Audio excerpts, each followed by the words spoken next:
अध्यक्ष महोदय, मैं आंदोलन को बहुत दूर से देख रहा था और उस आंदोलन में जो जीत के बाद नारा लगा, एक नारा लगा अध्यक्ष महोदय, सरकार के खिलाफ नारा लगा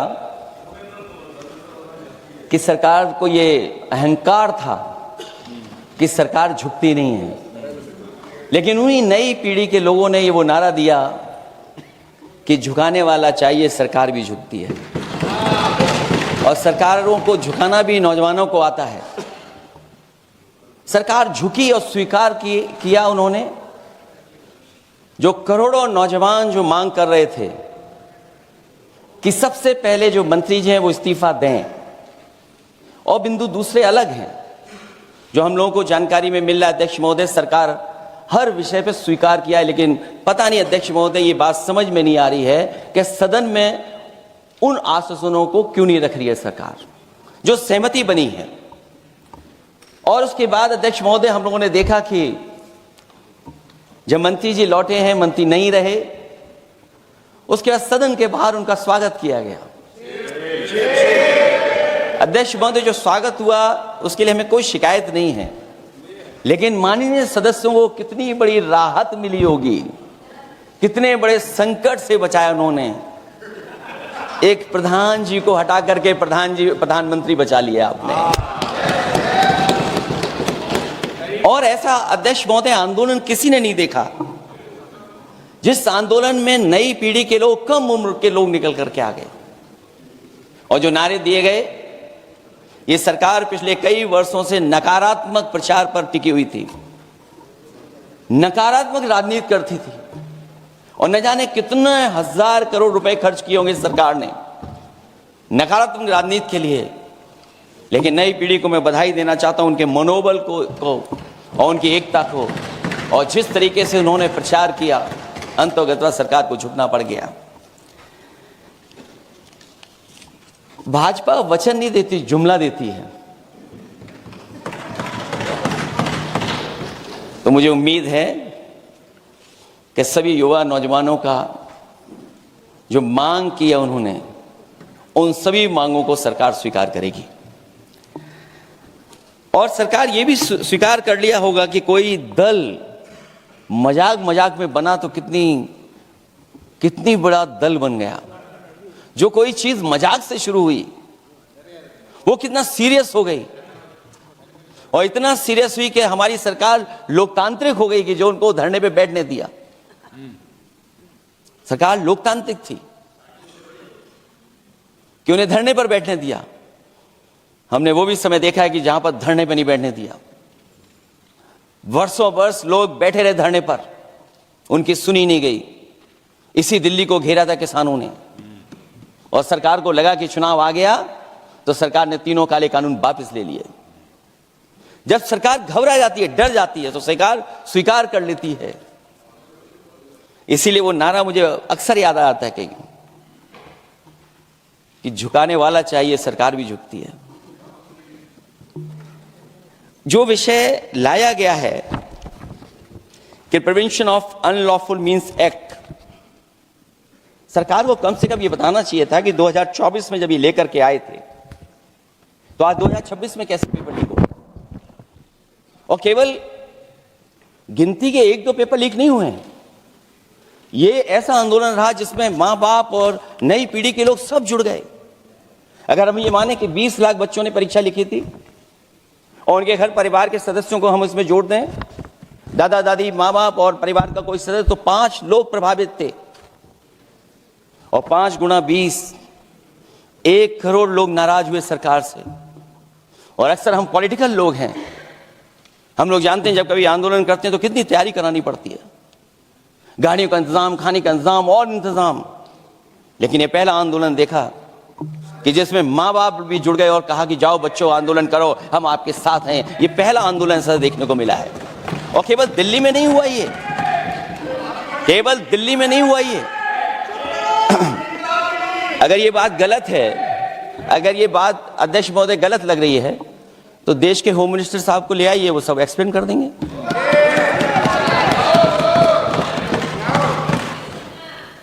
आंदोलन जिसमें माँ बाप ने साथ दिया, क्योंकि परीक्षा से कितना दुखी हैं लोग।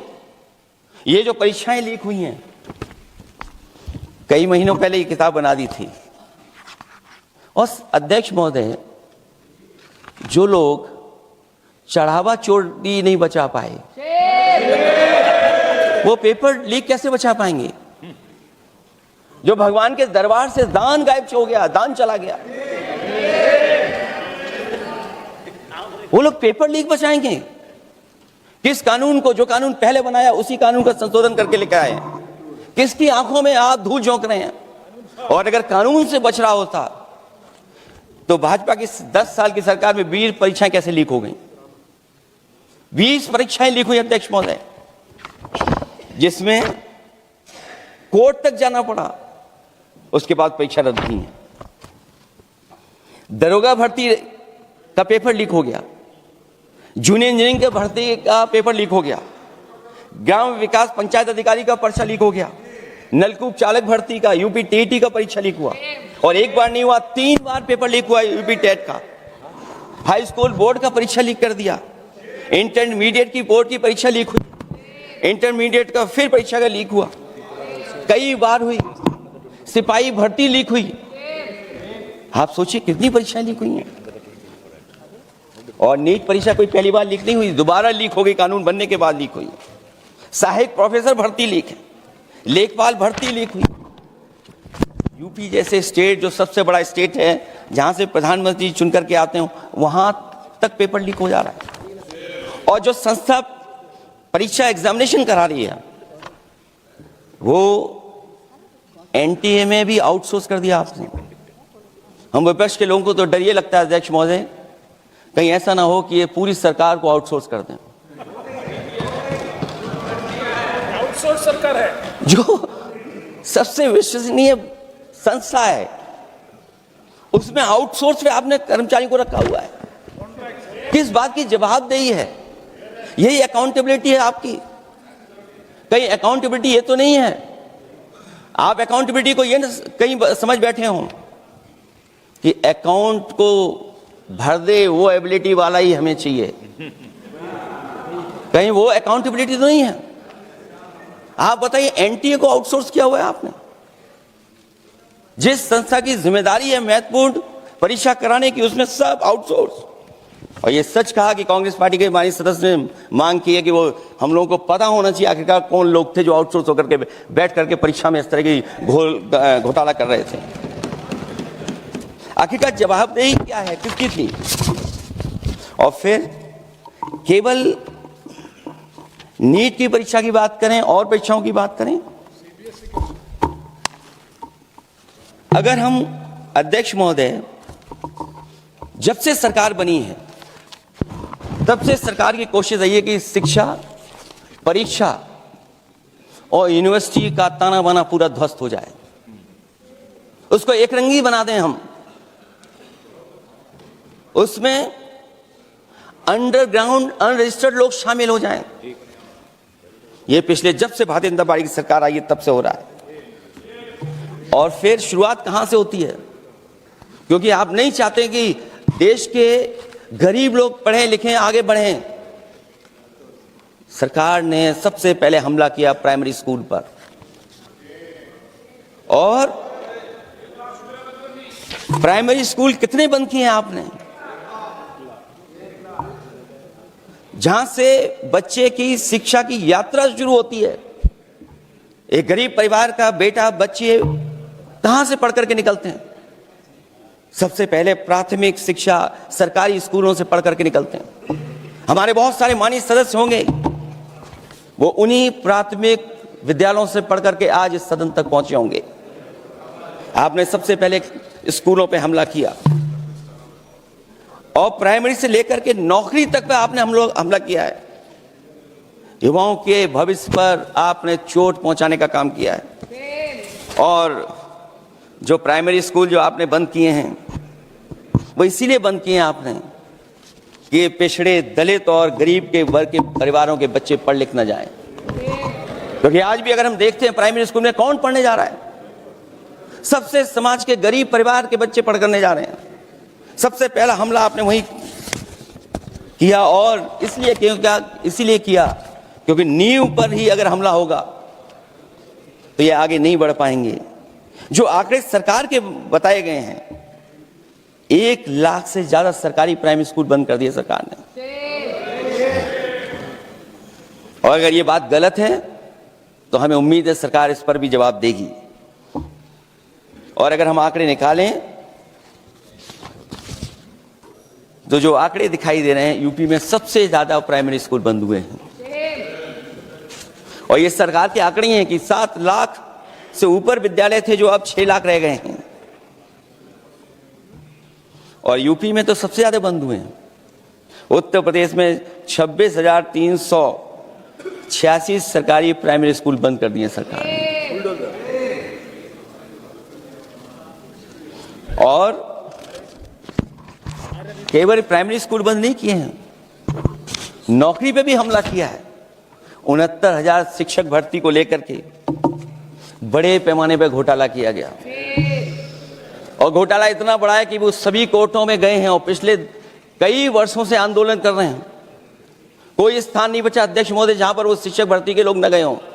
मंत्रियों के यहाँ गए, आंदोलन किया है, हाई कोर्ट गए, सुप्रीम कोर्ट गए। लेकिन देखिए सरकार भी कमाल की है कि सरकार उनको नौकरी नहीं देना चाहती। और इसलिए नौकरी नहीं देना चाहती है क्योंकि उन्हें भर्ती गलत की है। और भर्ती में जिन लोगों का अधिकार छीना है वो सबसे ज्यादा पिछड़े और दलित परिवार के बेटे, जिनका अधिकार इस सरकार ने छीना है। और ये अगर बात नहीं ठीक है तो हमें उम्मीद है कि सरकार इसका भी जवाब देगी। माध्यमिक स्कूलों को भी बंद किया जा रहा है और बड़े पैमाने पे स्कूल बंद हुए हैं। और जो बोर्ड की परीक्षाएं लीक हुई हैं, पूरे देश में बड़े पैमाने पर बोर्ड परीक्षाओं के पेपर लीक किए गए हैं। अध्यक्ष महोदय, हम जानना चाहते हैं कि आखिरकार 10वीं और 12वीं के पेपर लीक क्यों हो रहे हैं? 10वीं और 12वीं के पेपर लीक क्यों हो रहे हैं? इसके लिए अगर कोई सरकार के पास जवाब हो तो बताएं। और जो बच्चों ने जान दी है नीट की परीक्षा में, जब परीक्षा का पेपर लीक हो गया है, अध्यक्ष महोदय, मैं अपनी तरफ से, पार्टी की तरफ से और सभी की तरफ से उन्हें श्रद्धांजलि देता हूं। और हमें उम्मीद है कि सरकार उन बच्चों की मांग मानेगी जिन बच्चों ने ये शर्त रखी है कि उनके परिवार के लोगों को 1 करोड़ मुआवजा दिया जाए। जब उच्च शिक्षा में जिस तरीके से भर्ती हो रही है अध्यक्ष महोदय, जो उच्च शिक्षा की भर्ती है उसमें जो अपॉइंटमेंट हो रहे हैं उनके बारे में तो क्या चर्चा करें। कि जब संस्था पे सबसे ऊपर बैठा व्यक्ति ही अन्याय करेगा तो पूरी संस्था में अन्याय होगा। जब से ये सरकार आई है, जो बड़ी बड़ी संस्थाएं हैं उन सब संस्थाओं में एक रंगी लोगों को बैठा करके उन संस्थाओं को ध्वस्त करने का काम कर रहे हैं। और न केवल उन संस्थाओं को खराब कर रहे हैं, बल्कि अध्यक्ष महोदय, उत्तर प्रदेश में एक स्वतंत्र सेनानी, उनके नाम पर यूनिवर्सिटी बनी, मौलाना जौहर यूनिवर्सिटी बनकर के तैयार हो गई। इन्होंने कोई सरकारी यूनिवर्सिटी नहीं बनाई। और अगर कोई प्राइवेट यूनिवर्सिटी बन भी गई है तो उसको भी हथौड़ा लेकर के तोड़ने की तैयारी कर रहे हैं ये लोग। ये नफरत की राजनीति कहां लेकर के पहुंचा देगी। और जब से बीजेपी की सरकार आई है तब से नफरत की राजनीति और दूसरे लोगों के साथ किस तरह का व्यवहार हो रहा है, उन्हें कहीं भी न्याय तक नहीं दिला पाई सरकार।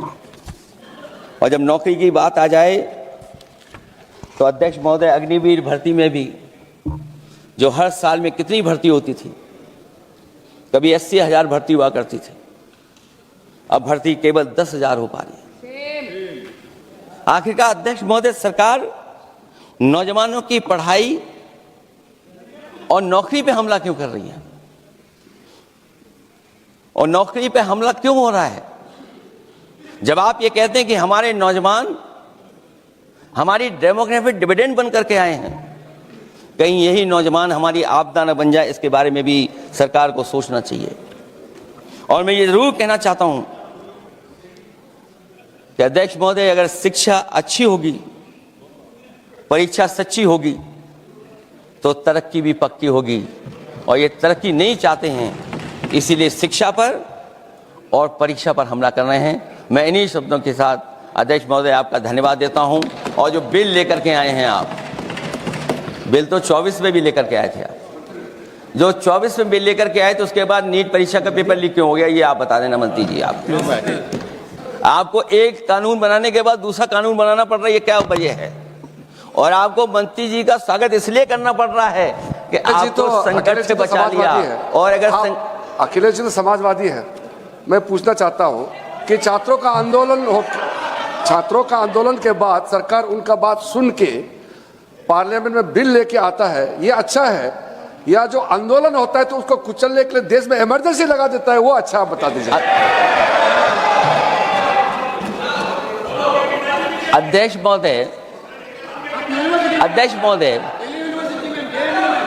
महोदय, मैं इमरजेंसी को तो नहीं देखा हूं, लेकिन इमरजेंसी में क्या क्या हुआ है वो अभी दिल्ली की राजधानी में भी देखने को मिल गया है।